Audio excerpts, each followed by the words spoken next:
Salut tout le monde, bienvenue pour une nouvelle vidéo. Aujourd'hui je pars pour faire le tour du lac Breney. J'ai vu dernièrement qu'il semblerait qu'il y aurait des martins pêcheurs dans le coin à peu près à cette période, puisque l'article semble assez nouveau. Donc on y va, là je suis encore vers la gare du pont, et je pars le long du lac par le chemin pédestre tout simplement. Je vais faire la promenade qui fait le tour du lac en espérant voir des oiseaux et des animaux. Sachant qu'il y a une petite chance de voir des chevreuils ou des chamois au bout du lac. On va bien voir ce que ça donne. Et moi je vous dis à tout à l'heure. J'entends déjà pas mal d'oiseaux. Il a fait plutôt froid cette nuit et la terre est bien gelée, donc ça va plutôt bien pour marcher, c'est pas boueux.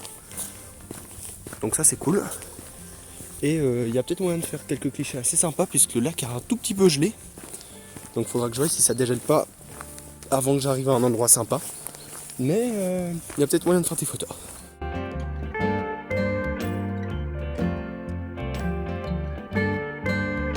Alors, j'entends quelque chose qui gratte un peu plus haut. De l'autre côté de la route et de la voie chemin de fer, je vais essayer de me bouger un tout petit peu pour voir ce que c'est. Ça a l'air de gratter au sol. J'arrive pas trop à savoir ce que c'est. Je vais essayer de bouger. Alors, je saurai sûrement jamais ce que c'est. Parce que j'ai pas réussi à voir du tout. L'animal était bien caché derrière les arbres. Ça devait être assez gros. Je pense vraiment pour un renard. Après dans la région on a quelques loups, mais très très peu. Et encore ils se baladent beaucoup, donc je pense pas que c'était ça. Peut-être un lynx, parce que dans la même zone j'avais déjà vu des restes de chevreuil en fait qui avaient été abandonnés par un lynx, ou cachés plutôt par un lynx. Donc il y a une chance en fait que ce soit peut-être un lynx. Il y a une possibilité, mais je pense pas que c'était ça. Je pense plutôt un renard ou un chamois. Ça aurait aussi pu être un chevreuil. Alors il y a un petit groupe de chamois. Pour l'instant j'en vois 4. Je vais essayer de me mettre dans un coin où ils ne me voient pas trop. Bon, il y a une promeneuse un peu plus loin, ça n'a pas l'air déseffrayé, même si elle est avec un chien. Donc je pense qu'ils doivent être habitués à voir passer du monde. Ils ont quand même relevé la tête, ils sont un peu sur leur garde. Donc je vais essayer de me mettre dans un coin et puis de faire 2-3 clichés.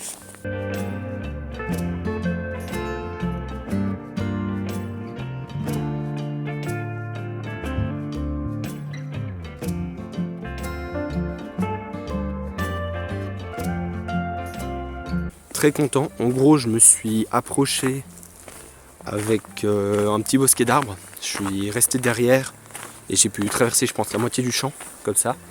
Quand je suis arrivé au bosquet, je me suis mis à plat ventre. J'en avais 3 que je voyais. Le dernier, il était derrière une bosse, le 4e. Donc j'ai pas pu le photographier. Mais j'ai pris des clichés, j'ai essayé de me déplacer un peu. Bon, là, il me repérait un peu. Il levait la tête, donc je suis retourné derrière mon emplacement de départ. Je me suis remis à plat ventre et j'ai pu faire des super clichés. Vraiment cool.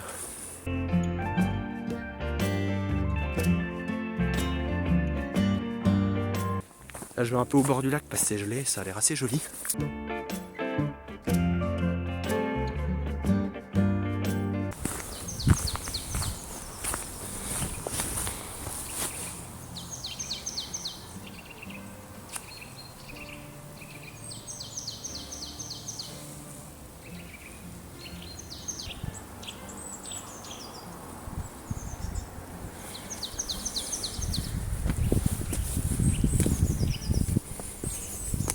Pour l'instant, j'ai vu quoi? J'ai vu des chamois, un milan royal que j'ai pu photographier, donc je suis content. J'ai vu des mésanges, plusieurs espèces, un petit oiseau que je sais pas encore ce que c'est, il faudra que je cherche dans les bouquins, des corneilles, des foulques, des grèbes que j'ai pu voir au tout début du parcours, donc ça je suis très content parce que j'ai des clichés assez sympas en pas très basse lumière, mais avec une lumière de matin avant que le soleil tape. Donc très content, j'espère que je verrai d'autres trucs. Ce que je vais faire, c'est qu'après avoir fini en fait ce tour là, je vais partir pour faire, je pense, une partie du tour du lac de Joux, qui est quand même beaucoup plus grand. J'ai pas encore choisi par quel côté j'allais passer, mais je pense que je vais passer par la rive, ça fait quoi? Rive sud. Alors, je viens de manquer de tomber et je sais pas pourquoi j'ai par accident appuyé sur le bouton en fait pour couper la caméra. C'est qu'il y a une énorme plaque de glace. Je croyais que c'était une flaque d'eau, mais en fait non, c'est une grosse plaque de glace. Attendez, je vous montre ça. Voilà, Tout ça, hop là, c'est de la glace. On voit bien la caisse. C'est de la glace. Et comme l'imbécile, j'ai marché dessus. Donc j'ai failli tomber. Hop. Oula. Allez. Moi je repars. Et je continue mon petit chemin. Il y a le village qui commence là. Je viens de finir le tour. Enfin, je suis en train de le finir. Balade très très cool. Une grosse partie est adaptée aux poussettes, aux chaises roulantes, mais pas tout, malheureusement. Et c'est un peu dommage. Mais vraiment très très cool comme balade. Très facile, pas trop longue. Donc pour des familles, ça va très bien. Et si on vient tôt le matin, donc si on part juste au lever du jour, direction la zone la plus sauvage, il y a moyen de faire des super photos vraiment toute la journée. Je me fais une petite pause, je me suis arrêté, il y a des bancs vu que c'est la zone un peu touristique de la région, avec le lac et une superbe vue. Je me suis dit que j'allais m'arrêter, regarder un peu ce que je voyais comme oiseau et puis surtout manger un petit quelque chose. Et il y a un cormoran qui est en train de nager, mais il y a un bateau de pêche qui est passé juste avant, donc il est peut-être en train de récupérer ce qui traîne un peu au fond ou comme ça. Il arrête pas de plonger, donc je vais voir si j'arrive à prendre un ou deux clichés. Bon, je continue, là maintenant j'ai pris le chemin qui longe le bord du lac de Joux. Je suis en train de sortir plus ou moins du village du Pont. Je risque de croiser pas mal de promeneurs dans cette zone. C'est quand même un coin assez touristique. Enfin, touristique on pourrait le dire, mais c'est un endroit où les gens aiment bien venir se promener. On verra si je vois des oiseaux. Comme je suis tout le temps au bord du lac, normalement, je devrais voir quelques trucs. Après, c'est pas un milieu qui est très, très roselière. Il y a 2-3 endroits un peu plus loin. Mais il faut que je voie. Peut-être que je verrai quelque chose.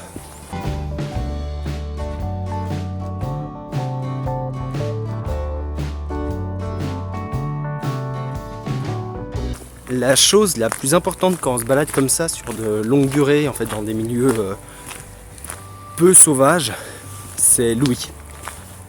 Là, je viens en fait de passer, bon la plupart du temps j'entends les oiseaux et ensuite je les cherche plus ou moins à l'ouïe et au regard. Et là, par hasard, j'ai entendu un petit bruit, mais vraiment par hasard. Un tout petit bruit qui venait de ma gauche. Je me suis tourné et j'ai vu un petit rongeur. Et j'ai pu tirer quelques clichés. Donc, comme quoi, faut pas se fier seulement à ses yeux, faut beaucoup plus se fier à l'ouïe. La moindre petite chose en fait qui est pas normale, faut tendre l'oreille, jeter un coup d'œil, parce qu'on peut voir quelque chose. Je crois que le pire, c'est pas le poids du sac, ni la longueur de la marche, c'est la chaleur. Parce que autant ce matin il faisait -4, donc la veste on la supportait bien. Autant maintenant, il y a le soleil qui tape, il y a un petit courant d'air, mais dès qu'on passe à l'ombre, on a un peu froid, un peu beaucoup. Mais par contre, il y a le soleil qui tape et avec la veste, on crève de chaud. Donc je pense que dès que j'ai un banc pour m'arrêter, je vais enlever la veste et je vais trouver un moyen de l'attacher sur le sac parce que je peux pas la porter autrement.